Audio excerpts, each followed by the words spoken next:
BBC News with Moira Alderson. The Israeli Prime Minister Benjamin Netanyahu says his government's response to the attack by a Palestinian gunman on Friday that killed 7 people in East Jerusalem will be strong, swift and precise. He was speaking as he convened his security cabinet.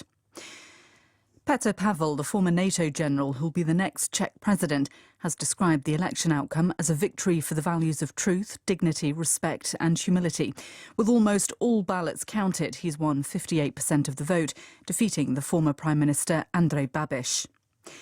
Russia says Ukraine has targeted a hospital in territory it controls in the east, killing 14 people, but Kiev speaks of dozens of Russian troops killed. The former US President Donald Trump has begun his 2024 re-election campaign. Speaking in New Hampshire, Mr. Trump declared he was more committed than ever, and he accused the Biden administration of running America into the ground.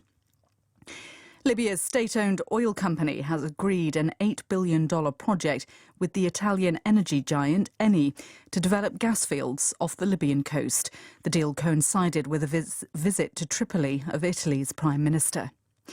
An Iranian journalist who was arrested after interviewing the father of Mahsa Amini, the young woman whose death in detention triggered months of protests, says she's been sentenced to 2 years in prison. Environmental activists in South Africa have staged protests as a Russian research ship, which has charted oil and gas maps in Antarctica, docked in Cape Town. The main opposition candidate in next month's presidential election in Nigeria has joined calls to push back the deadline for people to hand in higher value banknotes. Nigeria's central bank has decreed that they will cease to be legal tender on Tuesday. Nigerian lawmakers have asked the central bank to reconsider. BBC News.